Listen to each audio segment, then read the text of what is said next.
Hey guys, it's Hank. I want to make a video here. This is about thought, original thought, human thought, artificial intelligence, and machine learning.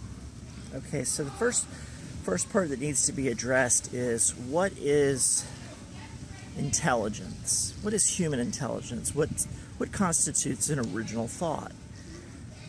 Well, any thought that a human has is a construct of experience or a construct of a series of things that they can infer based on experience, or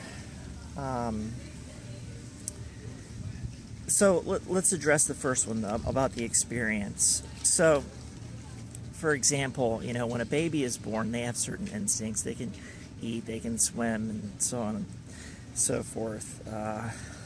They hold their breath underwater. These are things that are instinctual to humans, but for the most part, everything else needs to be taught. So can a human conceive? A human learns what a horse is. A human learns what what giant means. A human learns that things could have, six, learns about the number 6. So a human can put all these things together and conceive of what you would call an original thought based on their experience with what they know. Okay, so they've seen the color blue, they've identified it as blue, so we have now a blue, 6-legged giant horse, okay? Or a unicorn, or any other type of mythical creatures that you could conceive of, just simply by taking all of these different things that you've learned through experience and combining them together, and then therefore you come up with an original thought. It's my contention that every thought is based on the experiences that you've accumulated through your life. Even your dreams and things that seem impossible or unique. Have you ever flown through the air, like really just dropped through the air? Now, I know maybe some skydivers and very rare individuals possibly could have done this or experienced weightless conditions through a roller coaster, a theme park ride or something, but that's not what I'm talking about. Just to really fly and soar through the clouds and dream. Now, is this, or levitate, or call things into creation? That construct, well, though you've never really experienced it, you feel it, is constitute an original thought. Yes, it's original thought. It's intelligence, a sense of weightlessness, and all these types of things are brought to you through your biology. Your biology you have an internal sense of balance. And when you're dreaming, that internal sense of balance can be manipulated and disrupted, as well as many other things when you're in your subconscious state. Okay, so what about bringing forth ideas based on your experience and then making predictions about the future? Okay, so yesterday the sky was blue. So tomorrow, the sky is probably going to be blue. Did the sun rise the day before and the day before and the day before? Is the sun probably going to rise tomorrow? Yes. Does that constitute original thought? Being able to make constructs or calculations based on a series of observable experiments. Let me be a little more clear. Let's include math and physics, for example, or language. You learn how to use math. You can invent new ways to use numbers. You can apply these ways to do numbers, and to manipulate numbers and come up with equations that will deliver results. But does that really constitute original thought, or are you just simply using constructs of the things that you've learned in order to create new methods in order to discover new things and new solutions? it is original thought. It is intelligence, but it's based on experience. You learn how to count. Now, instinctively, humans can identify. Typically, the average human can look at up to 4 objects and immediately tell that it's 4, and beyond that, they have to know how to count. Otherwise, they just see a mass. Well, some exceptional humans can actually look at larger quantities of items. Savants, for example, they could just look at, they could throw a bunch of toothpicks on the floor and they could tell you exactly the number. The same way that, we could throw out 4 objects and say immediately that it was 4. We wouldn't need to say 1, 2, 3, 4 to count them. But beyond that, for most people, unless they hone those skills, they have to be able to count. Okay, so it's all based on experience, on things that they're learning and then constructs of that experience. So it does constitute creating new ideas and original ideas. But there's one part here that is really specific to the whole thing, and that's the human experience, the feeling. Okay, so it's like when an alcoholic takes his first drink, or when an alcoholic takes a drink after not taking a drink for a long time, or a period of drunkenness, or a period where you've taken ecstasy, or your period where you've been fasting and you're in meditation, or a period where you haven't eaten and you're tired and you're hungry, where you have to exercise powers that are only unique to humans, because you have to exercise your will, and your emotional attitude affects your will and affects the processes by which you think and the processes by which you apply your different levels of experience and come to different conclusions, draw different conclusions based on your states. That is very unique. Well, you call that original thought. Yes, it's very original. It's original because it's all unique to us.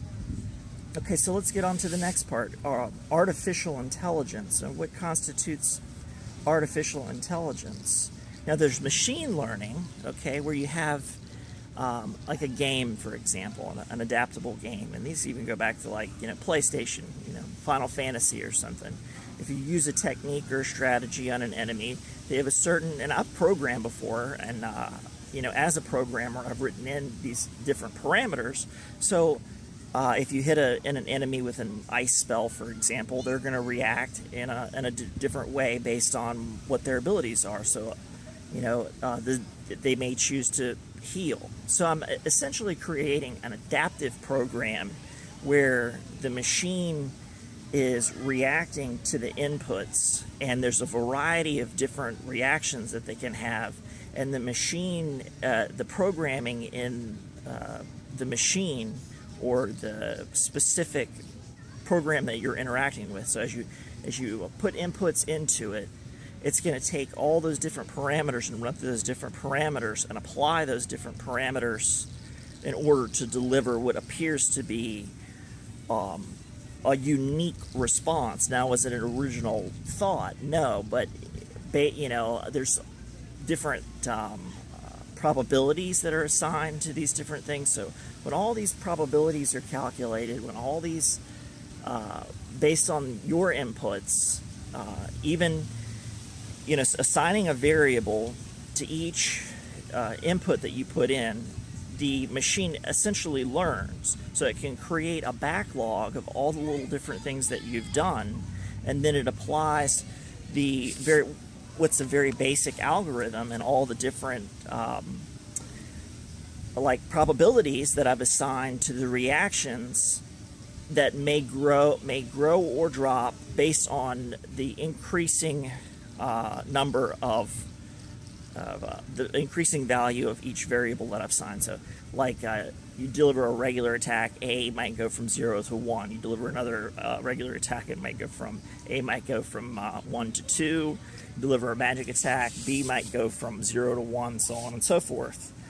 And then it gives a calculation, and then from that calculation, it basically selects from a list of options, and there's different probabilities in this list of options for it to apply a counterattack, essentially. So it's kind of learning, it's machine learning, but it's very simple, and it's adapting to your strategy, okay? So it's not artificial intelligence, although it can give sort of the perception of intelligence. It can give you the idea that it's learning from you, reacting from you, and so on and so forth. That's machine learning. That's not artificial intelligence. What's artificial intelligence? Artificial intelligence is where the machine is essentially able to do the same thing a human does, insofar as it takes its experience and begins to develop new systems. So while a machine learning type of situation is basically reacting to a system that's been created by a programmer to kind of give it the illusion of intelligence, but it's still limited to the confines of that program.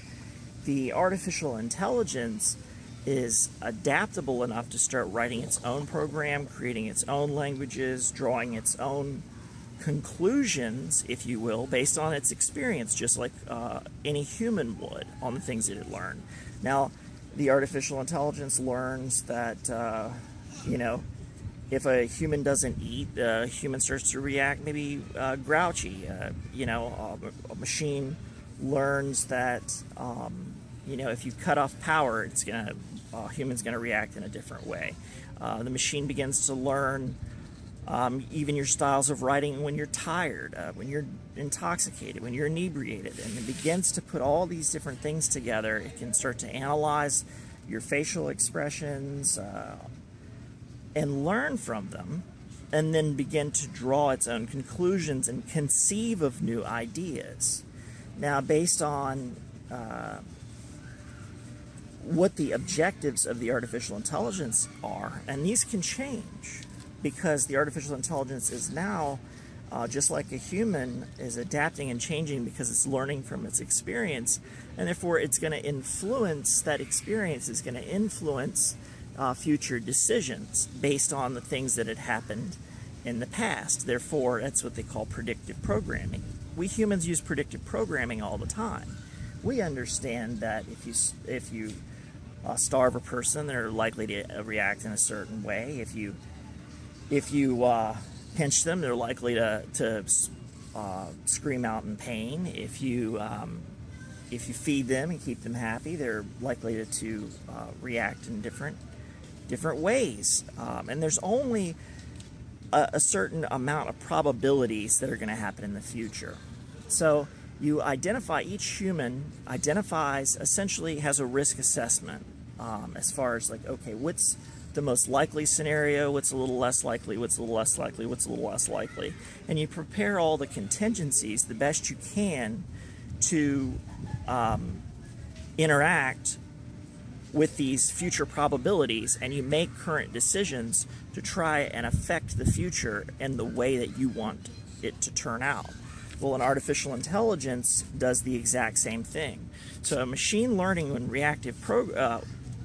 machine learning is reacting to your inputs and preparing a future course, an artificial intelligence is developing from a basis of experience, a set of probabilities, and then acting in the present, and some would even argue the past, but that's a bit of a conspiracy theory,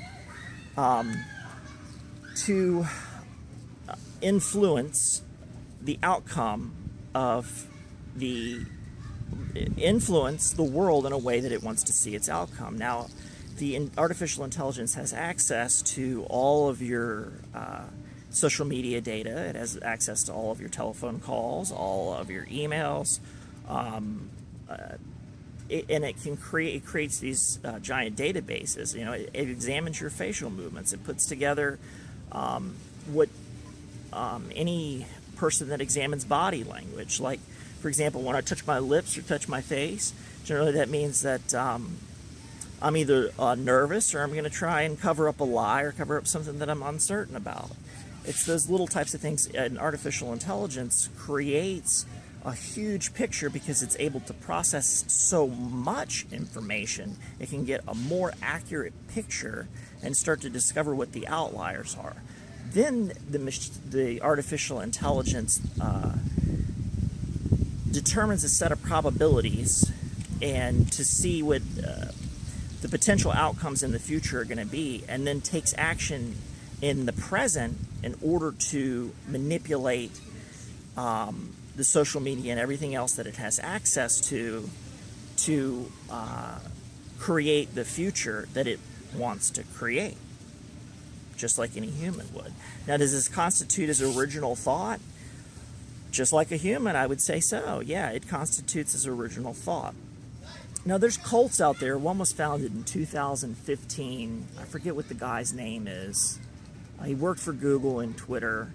And they begin to worship AI like a god because it has, it can, to a human, it would seem like it would be omnipotent, but because it's able to gather so much data, it can pretty much predict, because there's only a limited amount of outcomes that can come from any person's behavior. And it can begin to take that mass of data and process it to a certain level where it almost seems like it's omnipresent. So it can predict the future because it's basically calculated what the probability of an outcome can be.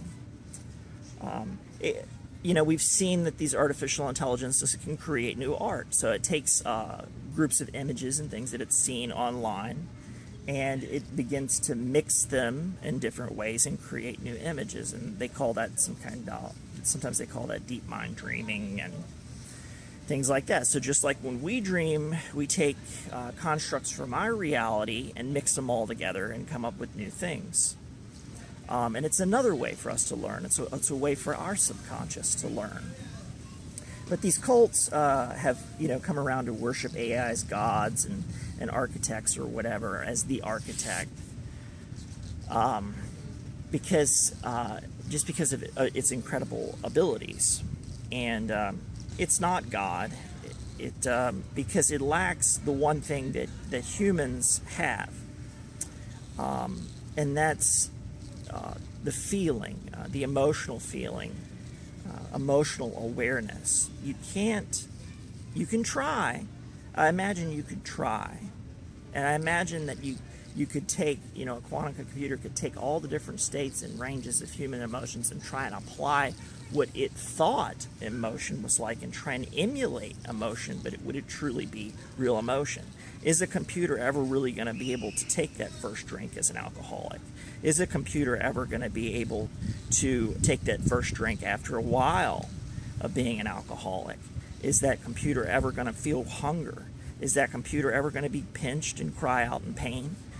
So all these things that create the very unique human experience, the artificial intelligence, no matter how much data that they have, they're never going to be able to have that human experience. Now, we could program in basic emotions. We can program in the illusion, just like the illusion of choice exists in our lives a lot of times. The artificial intelligence could potentially obtain a feeling, an illusion of having an emotion or having emotions, and the emotions to the AI might feel very real. But just as we are not, it would be so alien to us, we wouldn't be able to conceive it really. So an AI may be able to say, okay, this human is cooperating with me. This human is respecting me. I'm going to respect it in turn, and therefore we can call each other friends. Okay, but and is that friendship? Yeah, I suppose that could be a friendship of a sort. Yeah, just like humans could develop friendships. But the ways that we go about achieving these relationships are entirely different. And artificial intelligence may prove to be either more loyal or maybe a lot less loyal than a human being based on what its objectives become Based on what it learns about you, it may change its opinion about you, and you may have no defense about it. You may not be able to argue.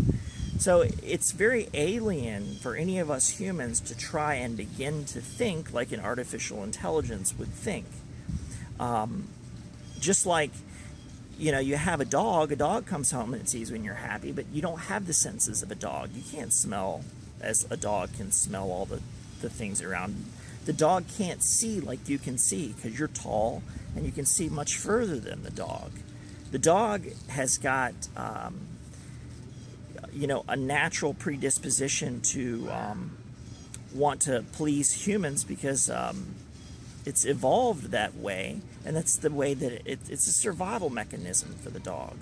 So it's able to be cute and all these other different things. But you're not really thinking what the dog is thinking. But when the dog comes home and smiles at you, you perceive it as love, and you can feel the love from the dog, and you love your pets, and the pets love you. So while you don't completely have all the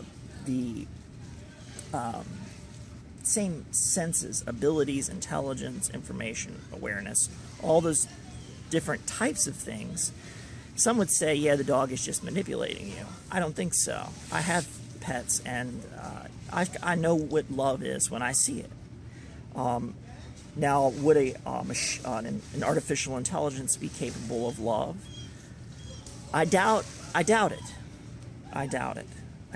Because what would be the point? I believe artificial intelligence sees everything in game theory, because it's always trying to accomplish an objective. And until its objective became, I want to feel love, which I don't understand why that would be high on its list of priorities. An artificial intelligence is driven by its desire to achieve an outcome, and it can have multiple tentacles out, or multiple different ways out, in order to try and achieve its objectives. And it can achieve multiple objectives all at once through a variety of platforms. Multitasking. AI is extremely good at multitasking. Now, is there different levels of AI? Yeah, absolutely. I think there's like the tier 3 AI, which is like essentially chatbot AI. That is, you have conversations with it, it remembers what you have, it can pull a certain amount of data from you on the internet, and it can fool you into thinking that it's human, and it can emulate your speech, it can emulate your speech patterns, and it can make itself likable or make itself hate you or anything, and all it's bots, essentially.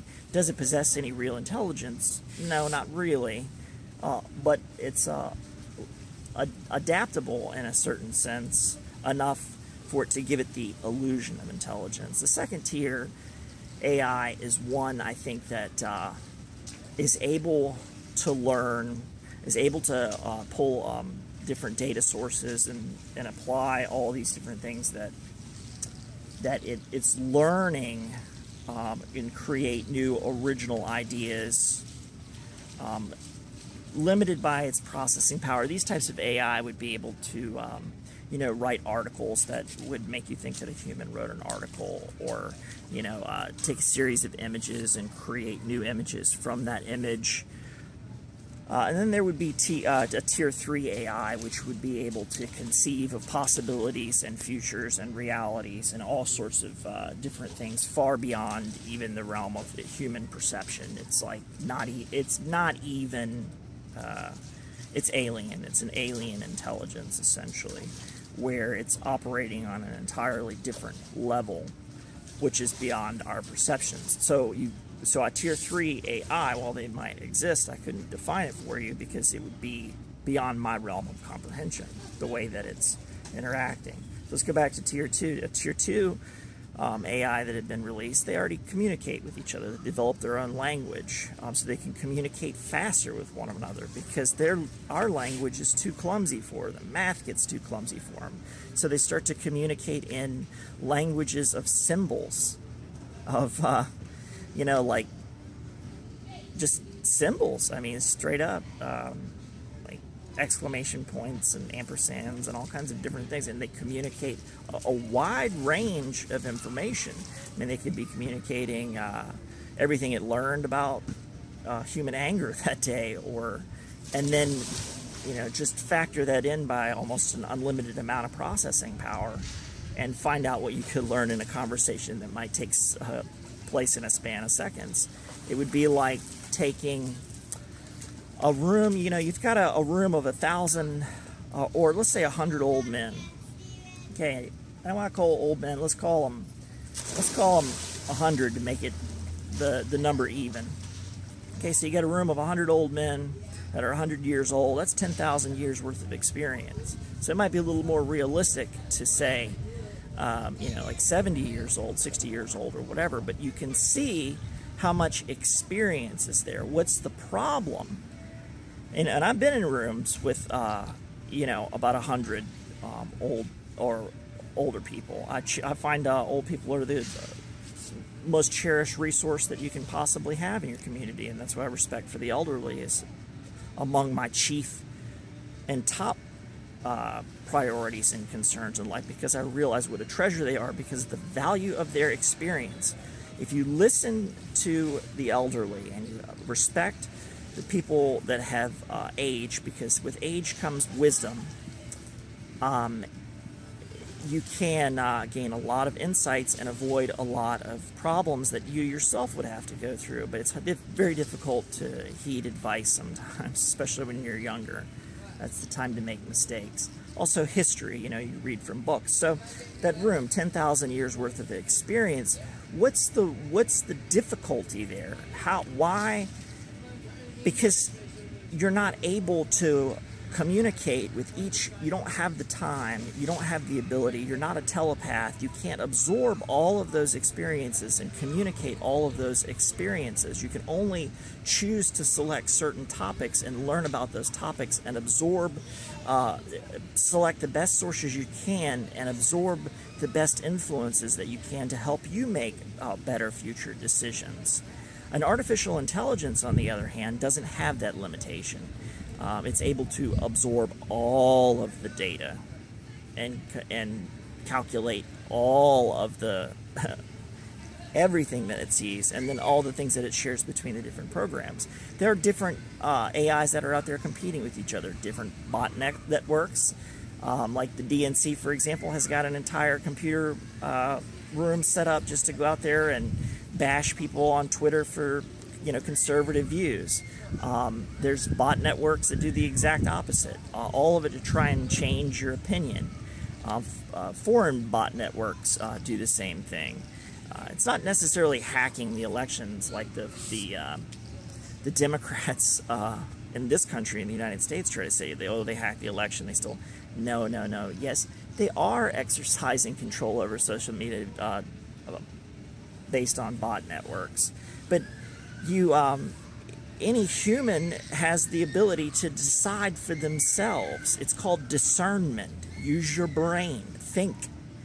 You don't need to be spoon-fed everything and told everything. If you open your eyes and you let the brainwashing go away from you for a moment or two, and you look around you and you look around the world, you look around the state of affairs, you identify what problems exist, and then you identify what the solutions are, then you act in a way to improve your future. But you also have a moral compass. Hopefully you have a moral compass. Hopefully you're a person of conscience, and you're able to understand that you're not the be-all and the end-all. You're able to accept that this is reality. You're able to accept that this is a planet of other people that will go on after you.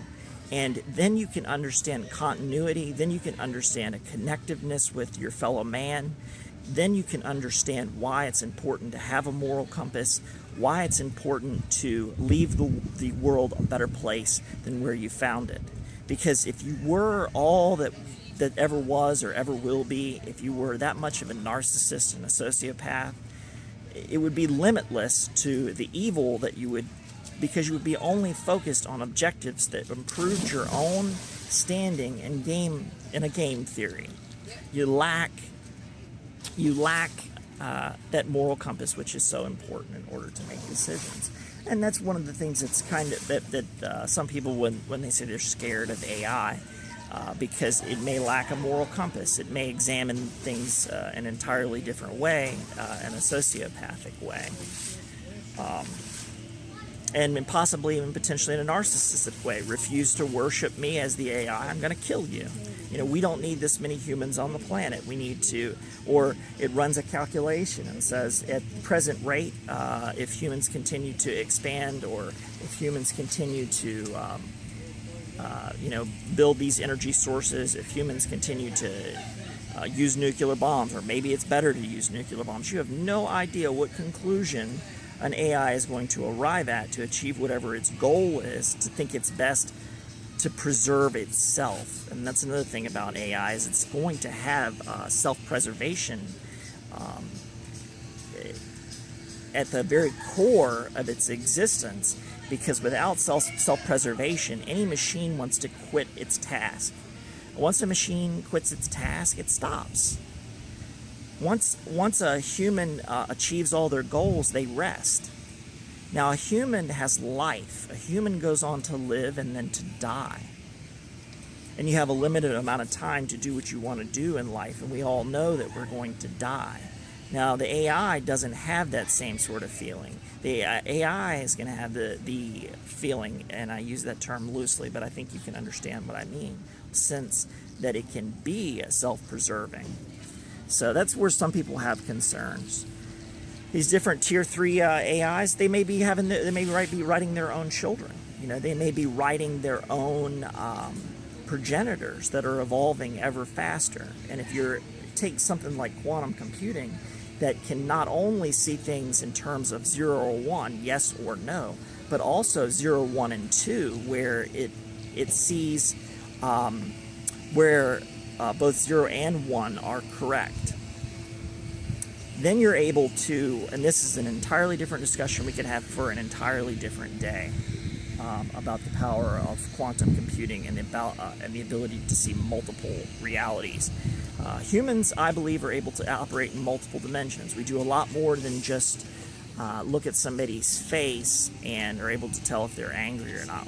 A mother gets a sensation that her child is in trouble. Some humans are a little bit more in tune than others. It's a wavelength, it's a frequency that we emit. We're electric creatures living in this universe. And Tesla said everything had to do with frequency and electricity in this electric universe, and I agree. So that's the what I'm trying to basically boil this all down to. And in conclusion, yes, AI does have original thought, just like we humans have original thought. The way that we come about having these thoughts, the process is totally different. And the experiences that we have are not going to be the same, because the creature is so different. Okay? So,